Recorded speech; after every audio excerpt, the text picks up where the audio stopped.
amis de retour de vacances et je vous ai préparé, comme promis, le tutoriel du Sweet Flex pour le transformer en sweat zippé.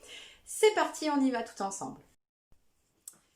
Voilà nos pièces que nous allons devoir modifier pour la coupe pour transformer ce sweat en sweat zippé. Alors, tout d'abord, le devant.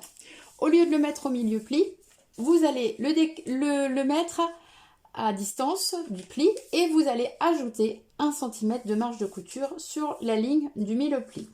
Ensuite, vous obtiendrez donc 2 pièces distinctes. Pour la capuche, alors la capuche, vous allez devoir plier votre patron sur la ligne de pli. C'est-à-dire qu'on va supprimer cette partie. Et ensuite, on va couper une fois la capuche en tissu extérieur et puis également dans une doublure type jersey, dans un jersey assez fin. Donc voilà, là on ne rajoute pas de marge de couture. Pour la poche ventrale, donc là on va pouvoir réaliser le sweat zippé soit avec les poches côté, donc aucune modification à faire pour les poches côté. Par contre pour la poche ventrale, il faut faire une modification également sur le milieu.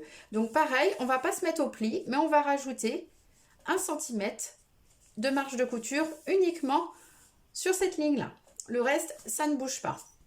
Et puis pour la bande de bord-côte, celle-ci, vous allez également ajouter 1 cm de marge de couture. Si toutefois vous n'avez pas trop la place d'ajouter 1 cm sur votre bord-côte, ce qui peut arriver quand il est en tubulaire, ne vous en faites pas, vous ne les rajoutez pas. Cela dit, ça sera un petit peu plus resserré sur les hanches. Avec l'élasticité du tissu, vous arriverez quand même à poser votre bord-côte, seulement ça sera un petit peu plus froncé sur le bas.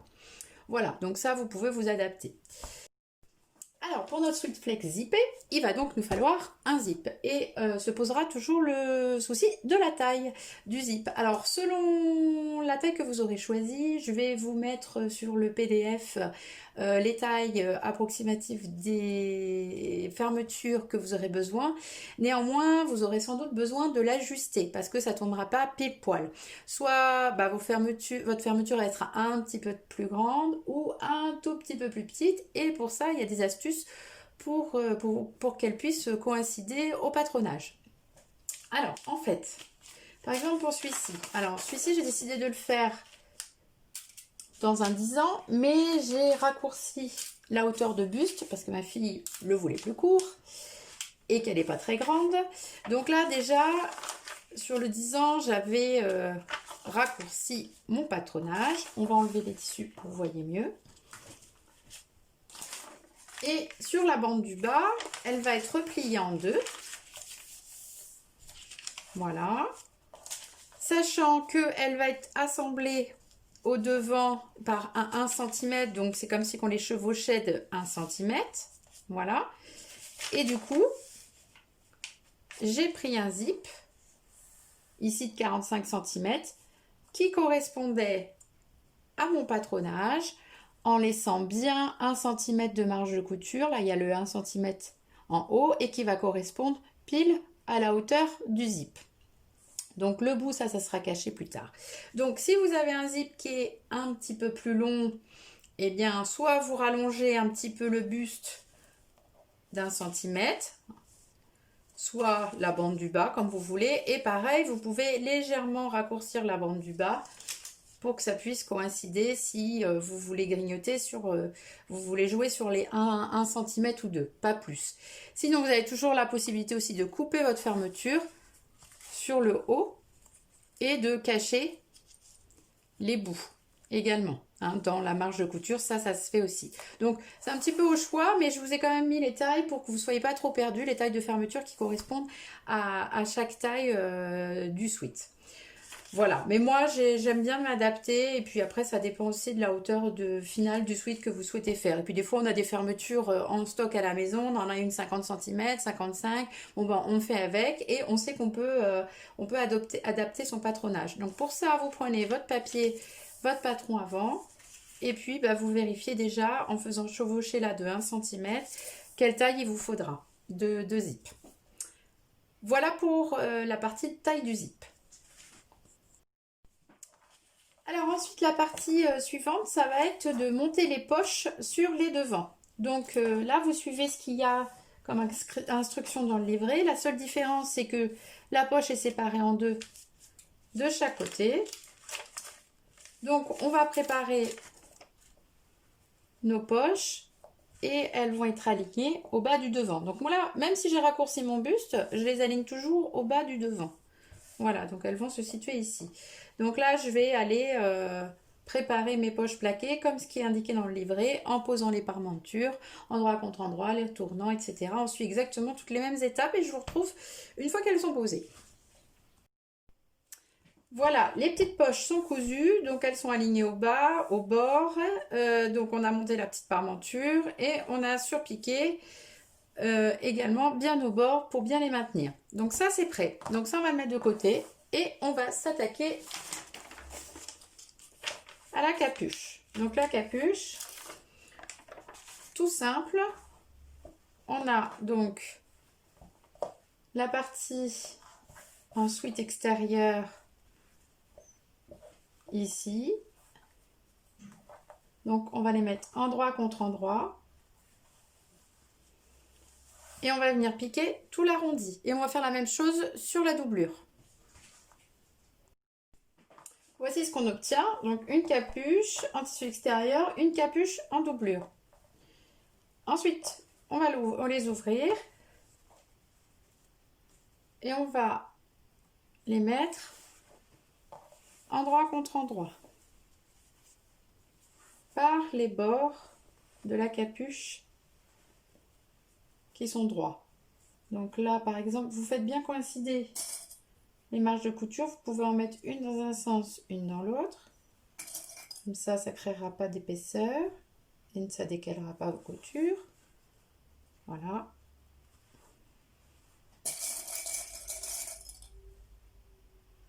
Comme ceci. Également de l'autre côté. Les bords de capuche.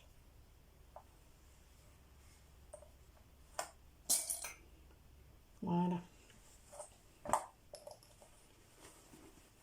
Et on va venir piquer tout d'un coup au bord. Alors une fois qu'on a cousu les bords, donc il nous reste à retourner par le bord libre. Voilà. Et c'est à ce moment-là que si on veut mettre un cordon à sa capuche, qu'il faut faire soit des boutonnières, soit poser des œillets. Alors moi je vais poser des œillets à cet endroit-là, donc à peu près, moi je vais me mettre à 4 cm du bas, bien le long du bord. Et donc je vais les placer uniquement sur mon tissu extérieur. J'ai donc posé mes œillets sur la partie extérieure et maintenant je vais piquer à 2 cm et demi du bord tout le long pour créer une coulisse pour pouvoir glisser mon cordon à la fin. Pour ça, j'épingle bien comme ceci tout le tour. Voici ce que ça donne, donc toute la surpiqûre, et avec une épingle à nourrice, on pourra passer à la fin notre cordon. Voilà pour la capuche. Alors maintenant, on va faire le montage du sweat, très classique. Donc là, vous allez suivre les instructions du modèle. Donc on va monter les manches au devant, au dos. Donc j'ai récupéré les pièces donc, que j'avais coupées, celles-ci qui n'étaient pas modifiées, hein, le dos est le même. Les manches, les deux devant et la capuche. On monte tout ça, on ajoute les poignets et le bas en bord-côte.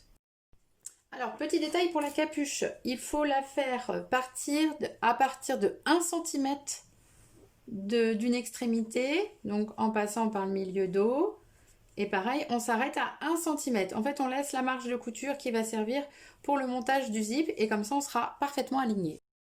Voilà, j'ai terminé d'assembler le sweat. Donc, j'ai mis les manches, les bords-côtes des poignets, la capuche. Donc, j'ai bien commencé la capuche à 1 cm du bord des milieux devant. Et pour le bord-côte en bas, Je l'ai donc simplement plié en deux. Il est séparé évidemment. Ici, ce n'est pas cousu, hein, puisqu'il y aura la fermeture. Voilà. Donc pour le bord-côte, d'ailleurs du bas, un petit détail. Si jamais vous n'avez pas la place sur votre bord-côte de le faire en une seule pièce, vous pouvez le faire en plusieurs pièces et ajouter une marge de couture ici dans le prolongement des coutures de côté. Voilà, alors ça dépend de la largeur de votre bord-côte. Quand il est vendu en tube, il est souvent de 70 cm de large, plié en deux. Donc voilà, vous vous adaptez au bord-côte que vous avez. On va donc maintenant poser la fermeture éclair. Donc le zip, si tout va bien, on avait donc fait en sorte qu'il fasse la bonne taille par rapport au sweat, donc on pouvait s'adapter. Donc moi j'avais fait en sorte que ça colle parfaitement. Donc là on voit que le bas de mon zip et le haut de mon zip calent parfaitement à mon sweat. Alors pour la fermeture éclair, donc la fermeture éclair, vous allez la placer endroit contre endroit, donc un des côtés, vous défaites la fermeture en deux et un des côtés, vous allez placer endroit contre endroit du sweat. Donc vous passez bien en bas pour ici que ça soit bien aligné, et pareil vous calez le petit curseur du haut avec l'arrivée de la couture. Donc après, selon la longueur de votre fermeture, il faudra plus ou moins tricher pour cacher l'extrémité de l'autre côté si elle déborde un peu. Donc là on va piquer avec le point droit de la machine à coudre. On ne peut pas le faire à la surjeteuse, on le fait directement à la machine à coudre avec le pied fermeture éclair et on va piquer le long de la spirale. On va devoir pousser également notre curseur dès que cela est nécessaire. Voilà, donc là je vais commencer à piquer, je vais laisser planter mon aiguille, je vais pousser mon curseur et je vais terminer. Ma fermeture est posée du premier côté. Alors là je vais vous donner une petite astuce parce que le plus difficile en fait sur un sweat zippé, c'est que le zip soit parfaitement aligné des deux côtés pour déjà que les poches elles coïncident bien et que le bas coïncide bien et que le haut coïncide bien. Et c'est ce qui est juste le plus difficile à réussir. Mais en fait, je vais vous donner 2-3 petites astuces. Donc là, vous allez fermer votre zip. Vous allez faire une marque au croisement entre le bord-côte et le zip, qui est pile poil en face, et ici, à la poche. Donc là, vous le reportez également de l'autre côté du ruban. Et puis en haut, là c'est le même repère puisque c'est le repère du haut. Ensuite on va pouvoir le retirer. Et là on va l'installer du coup de l'autre côté en faisant coïncider nos repères. Donc normalement, si tout se passe bien et qu'on respecte bien nos repères, quand on va rezipper notre sweat une fois qu'il sera cousu, on sera pile poil aligné. Donc là, j'ai aligné la marque ici. Je sais que celle-ci, pareil, de ma poche, elle doit être à cet endroit-ci. Et en haut, comme ma fermeture était de la bonne taille, j'aligne bien en haut. Et voilà. Et je vais aller coudre tout le long de ce côté-là. Et quand je vais pouvoir zipper, tout sera en face. Voilà, j'ai donc cousu l'autre côté, fait correspondre mes repères. Et donc, je vais venir zipper la veste et vérifier tout est en place. Donc là on voit bien que les poches sont bien parfaitement alignées, que les bords-côtes également et la hauteur aussi du sweat également. Donc maintenant il va nous rester des petites finitions, alors qui sont importantes parce que déjà il faut que la fermeture elle reste en place. Donc là on va venir surpiquer tout le long à une distance pas trop près du zip pour pas que ça gondole. Et on va également faire une petite bande de propreté pour que quand le sweat est porté, on n'aperçoive pas cette piqûre qui est moins jolie. Donc du coup, je vais vous expliquer comment faire. Et puis, il va falloir aussi qu'on s'occupe des extrémités de notre fermeture. Alors, on va commencer par la bande de propreté. Alors, la bande de propreté, j'ai pris une chute de jersey unie de l'intérieur de ma capuche que j'ai coupée de 3 cm de large. Sur une longueur suffisante, donc là vous mesurez, vous faites un peu plus long, et on va venir la placer endroit contre endroit de la couture et on va piquer exactement à l'endroit de la piqûre précédente. Voilà. Et après, on va pouvoir la rabattre de l'autre sens. Donc là, vous laissez ouvert la fermeture comme ceci et on va placer comme ceci la bande de propreté qu'on va piquer. Toc, tout le long. Voilà, vous la placez comme ça et vous piquez tout le long. Alors voilà, j'ai piqué ma petite bande endroit contre endroit tout le long. Alors, j'ai pas pris dans ma couture les extrémités avec la fermeture éclair. Vous la laissez de côté. Donc, je me suis arrêtée pile avant.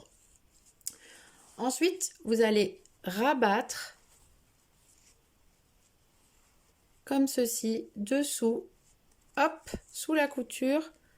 Vous allez rabattre la petite bande de propreté. Voyez? Voilà. Je ne sais pas si vous voyez bien. Donc ici, on va replier sous la couture et hop, voilà. Et c'est comme ça que l'on va cacher la piqûre tout le long. Donc j'ai basculé dessous et donc j'ai épinglé tout le long.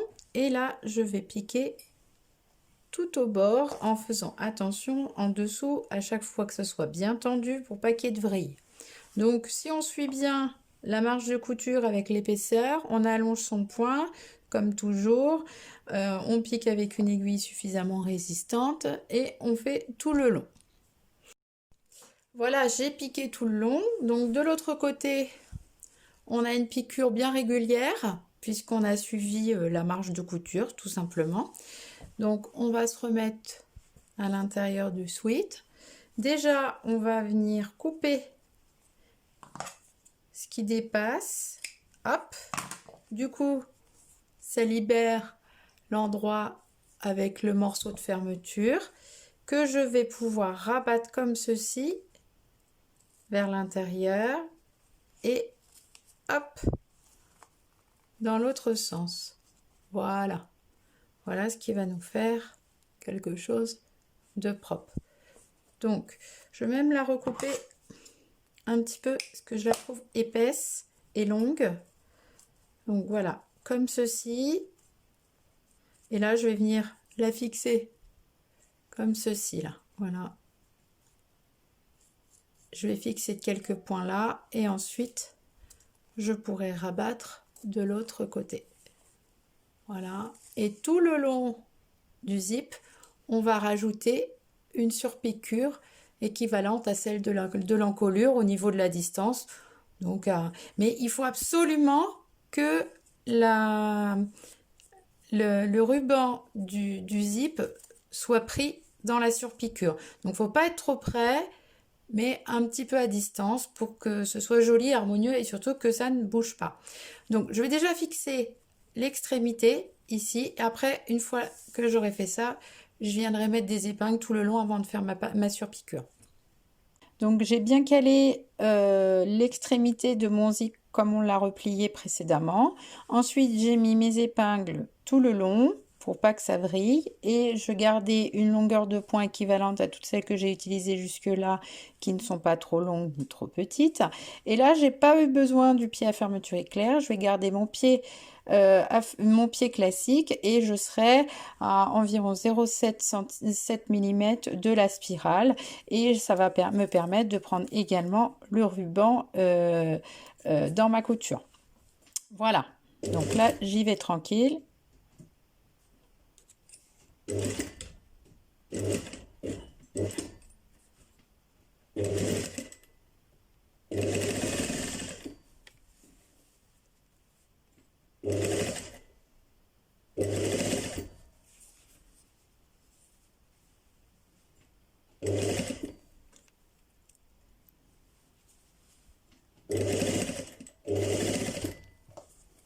Voilà le type de piqûre que l'on doit obtenir et on fait la même chose des deux côtés.